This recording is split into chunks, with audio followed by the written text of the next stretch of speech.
Hello, weary wanderers of history. Welcome back to another journey through time's forgotten corners. I'm your drowsy historian, and tonight, or perhaps this morning, afternoon, whenever sleep eludes you, we're diving into 12 moments when history's supposed privileged half found themselves anything but privileged. You see, while textbooks paint broad strokes of conquest and glory, they rarely linger on the individual cost, the millions of forgotten faces who bore the weight of their era's expectations only to be crushed beneath them. Tonight we explore not the victors who write history, but the countless men who were merely expendable ink in someone else's story. Before we begin our descent into these shadows, tell me, where in this vast world are you listening from? And what time has insomnia or curiosity brought you here? I love knowing there's a community of fellow night owls and history seekers scattered across the globe, sharing these quiet moments with the past. Now, if you find yourself returning to these stories night after night, consider joining our Patreon family, link in the description below, where you'll find ad-free versions of all episodes plus exclusive content that doesn't make it to YouTube. And for those truly committed to the full experience, I highly recommend a pair of wireless sleep earbuds. Link below to let these stories wash over you without the tangle of wires. So, lie back, get comfortable, and let me paint you 12 portraits of masculinity's bird. Close your eyes if you wish. Let's begin our journey through time's cruelest lessons. Our first stop takes us to the churned earth of Verdun, where for 302 days young men fed themselves into the maw of mechanized death. Picture this. You're 19, perhaps 20. Your hands, once soft from a clerk's life in Lyon or a student's books in Paris, now clutch a rifle in trenches that smell of cordite, decay, and unfathomable fear. The propaganda posters promised glory, pour l'époque, but here, ankle deep in mud mixed with the remains of your comrades, glory feels like a cruel joke whispered by men who will never see this place. You're not a hero, you're a number. Shell-shocked into silence, expected to advance when the whistle blows, knowing that hesitation means a bullet from your own officers. The average French soldier at Verdun had a life expectancy measured in weeks, not months. Yet society demanded you march forward stoic and brave, while inside your mind fractures a little more each day. No one speaks of the boys who sob in their sleep, who wet themselves when the shells fall too close, who write letters home filled with lies about their courage. This was masculinity in the industrial age. Disposable, silent, and utterly devastatingly alone. Our journey spirals back through time to the sun-baked plains of southern Italy, where 80,000 Roman legionnaires discovered that courage means nothing when genius opposes it. You are a Hastati, young, eager, raised on stories of raw invincibility. Your pilum feels heavy in your grip as Hannibal's forces close around you like the jaws of some ancient beast. The Roman way demanded that you fight, die, but never retreat. Virtue, courage, manliness, all wrapped into one impossible expectation. But as your brothers fall in waves around you, as the Carthaginian cavalry cuts off every escape, you realize that your virtue means nothing to the earth that will drink your blood. Hannibal didn't just destroy an army that day, he obliterated an entire generation of Roman manhood. Fathers, sons, brothers, all cut down because retreat was considered worse than death. The survivors would carry not just their wounds but the weight of a culture that valued their death more than their humanity.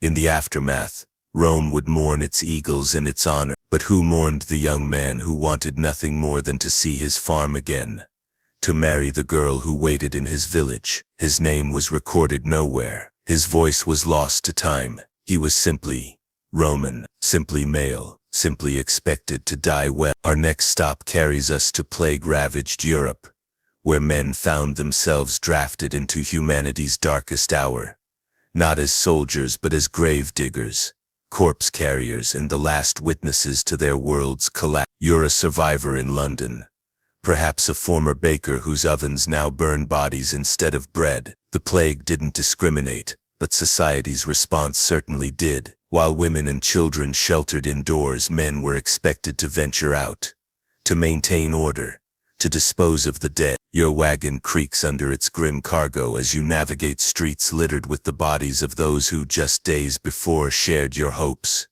your fears, your simple desire to live. There was no glory in this work, no honor, just the grinding necessity of keeping civilization from complete collapse. You wore no armor, carried no banner. Your weapons were a shovel and a determination to see tomorrow, knowing full well that tomorrow might not come. The chronicles speak of heroes and saints during the plague years. They rarely mention the men who buried their friends, their fathers, their sons, and then returned home to comfort wives and mothers who expected them to be strong, to be unbreakable, even as they themselves crumbled inside. In this moment, masculinity meant swallowing your fear so others could sleep at night. It meant being the last man standing, not through triumph, but through pure exhausting duty. Let us descend now into the silver veins of Potas, where indigenous men were conscripted into a system that treated them as renewable resource. You are Quechua, perhaps,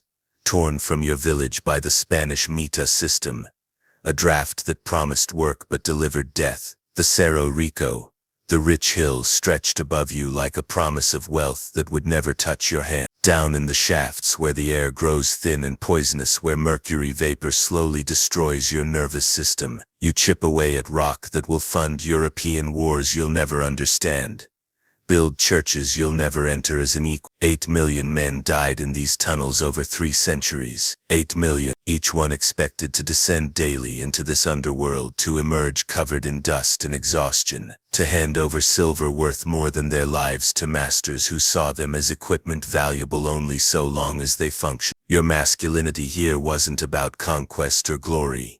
It was about surviving another day in hell, while maintaining enough strength to support the family that depended on your wages. It was about swallowing the mercury-tainted water and pretending it didn't burn because showing weakness meant replacement. The Spanish built an empire on your back, quite literally. History remembers the conquistadors, the viceroys, the silver that flowed across ocean. It forgets the names of the men who died extracting it, one handful of ore at a time. Our journey brings us to Pennsylvania's wheat fields, where American men discovered that dying for an idea feels remarkably similar to dying for nothing at all. You're 22, maybe from Ohio, maybe from Georgia.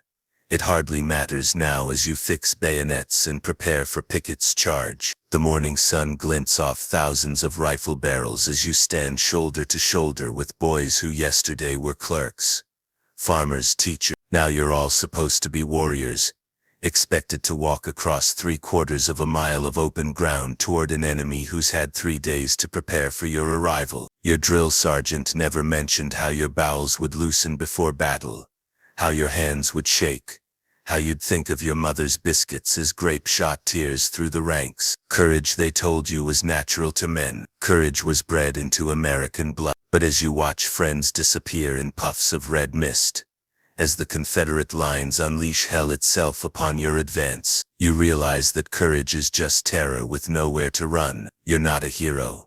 You're a young man caught between the shame of retreat and the certainty of death. Of the 12,500 men who began Pickett's charge, fewer than half would return to their lines. The rest became part of Pennsylvania's soil, martyrs to someone else's vision of American destiny. Their letters home would speak of duty and honor. They wouldn't mention the crying, the praying, the way boys called for their mothers as they lay dying in alien wheat. Let us travel back to the banks of the Nile, where thousands of men spent their lives building tombs for pharaohs who considered them barely more valuable than the limestone they carved. You rise before dawn in the workers' village, your back already aching from yesterday's labor, knowing that today will bring more of the same. The Pyramid of Khufu will stand for millennia, a testament to human achievement, but you'll never see it completed. Your son might, if he's lucky. Your grandson perhaps. You are building something magnificent that will outlive you by 4,000 years.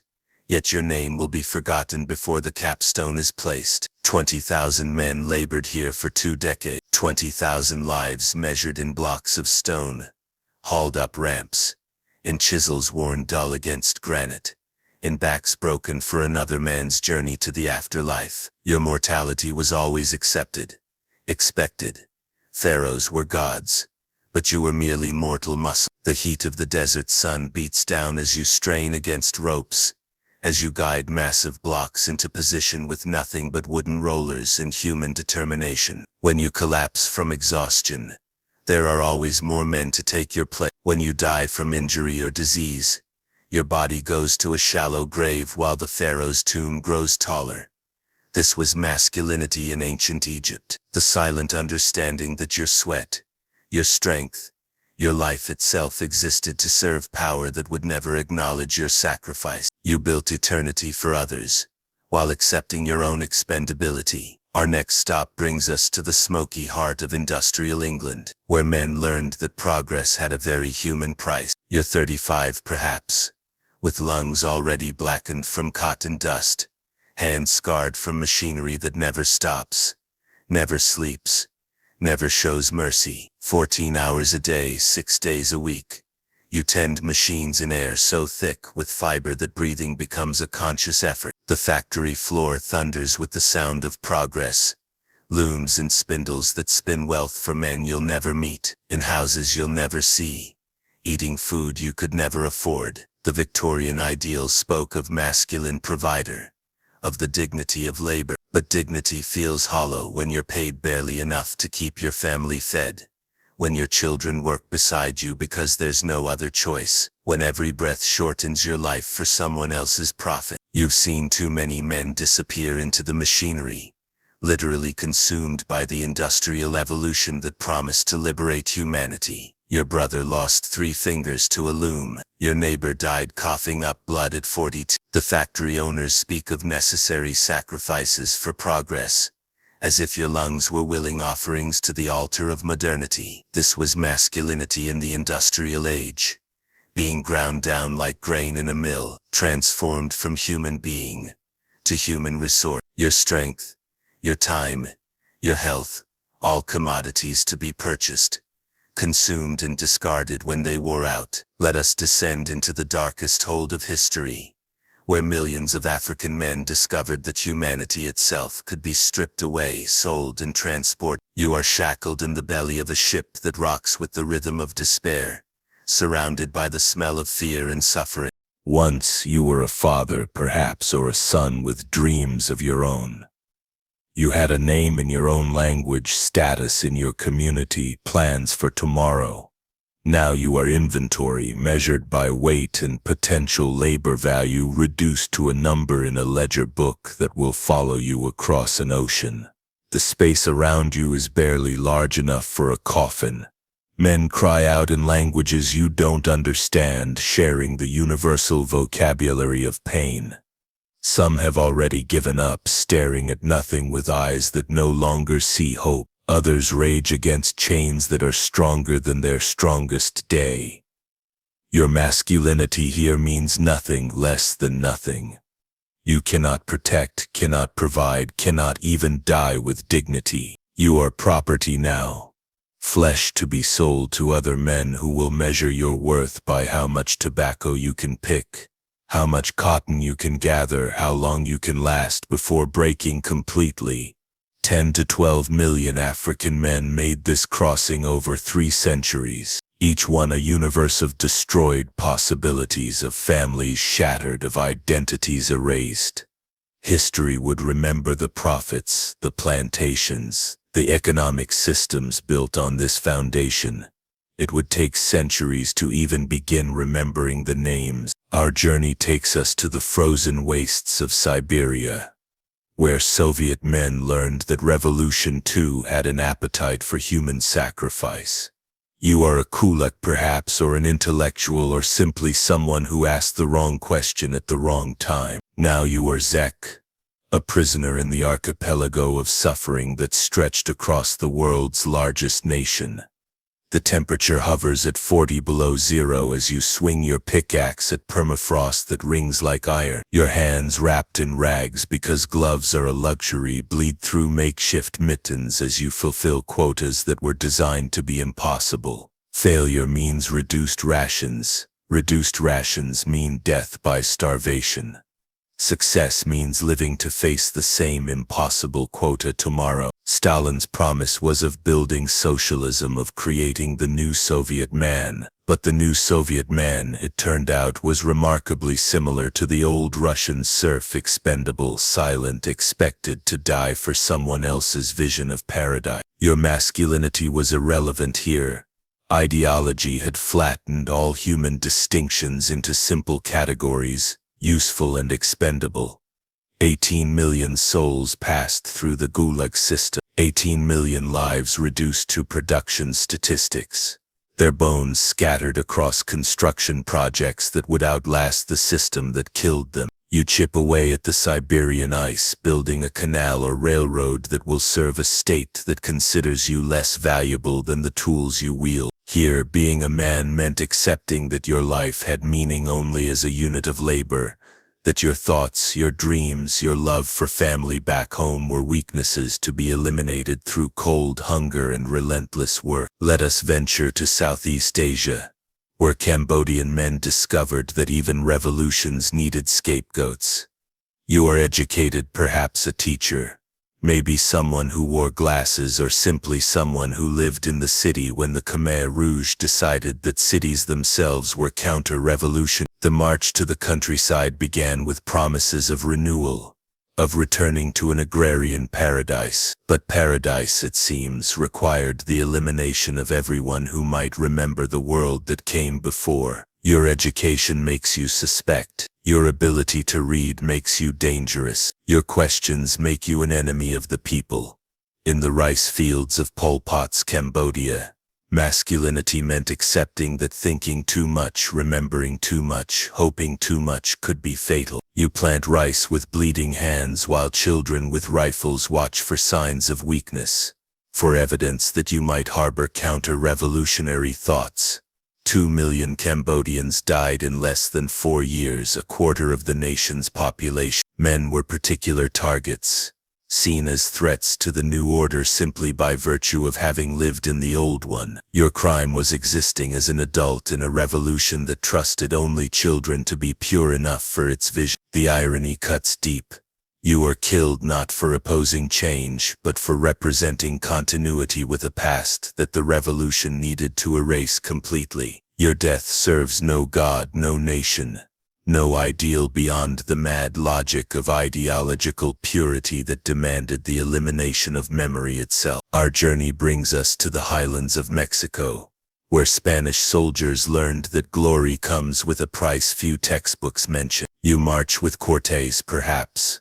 But you're not Cortés, you're just another man with a sword, dysentery and growing doubts about this enterprise that promised gold and delivered mostly death. The armor you wear when you have it is already rusting in the tropical humidity. Your horse, if you had one, died weeks ago from drinking bad water. Your companions fall daily to diseases your body has never encountered, to weapons you don't understand in a land that seems determined to kill every European who sets foot on it. The Aztec capital spreads before you like something from a dream, but dreams have become nightmares in this place where gold costs blood and blood flows freely. You've eaten your leather belts to survive sieges. You've watched friends die not in glorious battle but from infected wounds, poisoned water, and the simple fact that your body wasn't designed for this climate. History will remember Cortés Montezuma, the fall of an empire. It will forget the hundreds of Spanish soldiers who died anonymously in Mexican mud, who cried for their mothers in Castilian dialect as their lives ebbed away in service to an empire that would record their deaths as necessary expenses. Your masculinity here was measured not by conquest, but by endurance,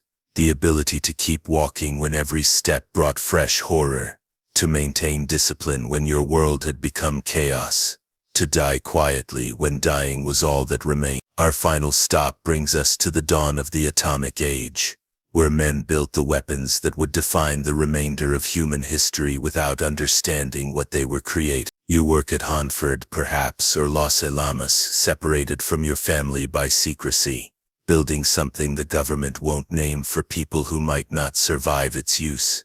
The work is precise, demanding, and completely classified. You handle materials whose dangers won't be understood for decades, following procedures designed by scientists who themselves are guessing about the long-term consequence. Your job is to trust, to follow orders, to never ask too many questions about the strange glow that emanates from certain rooms. Years later, after Hiroshima, after Nagasaki, you'll understand that you helped build the end of the world. But in these moments, you're simply a man doing his job, supporting his family, serving his country in a war that everyone agrees must be won at any cost. The masculinity of the atomic age was perhaps the strangest yet, building ultimate power while remaining powerless yourself, creating weapons that made traditional courage obsolete, participating in humanity's most dangerous experiment while being told nothing about its true nature. You worked in shifts around the clock, your hands shaping uranium and plutonium into forms that would reshape history. When cancer came for you decades later, when your children were born with defects no one could explain, when your town became a cautionary tale about the price of nuclear ambition, by then, the medals and commendations felt like mockery. Your sacrifice built a new world, but it wasn't a world made for people like you. And so we return from our journey through time's shadows, having witnessed 12 moments when masculinity meant not power but powerlessness, not privilege, but the burden of expectation that crushed more men than it ever elevated. These stories share common threads: the demand for silent suffering, the expectation of expendability, the cruel irony that history's supposed privileged gender spent most of human history being ground up by systems that valued their labor more than their lives, their deaths more than their dreams. In trenches and mines, on slave ships and in factories, at construction sites and in killing fields,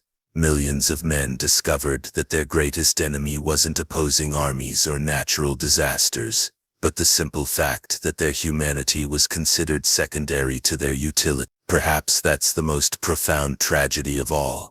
Not that men suffered, for suffering is the common inheritance of humanity, but that their suffering was so often invisible, expected, written off as the natural price of being male in societies that needed someone to do the dying, someone to do the dangerous work, someone to be forgotten so that others could be remembered. If these stories have moved you, if they've given you new perspective on the weight our ancestors carried, I'd be grateful for a like, a subscribe, and your thoughts in the comments below. What historical period would you like us to explore next? What forgotten voices deserve to be heard? Consider supporting us on Patreon. Link in the description, where your contributions help us tell more stories that traditional history overlooked. And if you found value in this journey through time's shadows, please leave a rating and review. It helps other seekers find these stories too. To our Patreon supporters, our subscribers, everyone who shares these tales with others who might need to hear them, thank you. Your support makes it possible to remember those who were forgotten, to speak for voices that history silenced. Until our next journey through time's hidden corners, may you rest well, dream deeply, and remember that history's greatest heroes were often those who simply endured. Sleep well, fellow wanderers. The past will be here when you wake.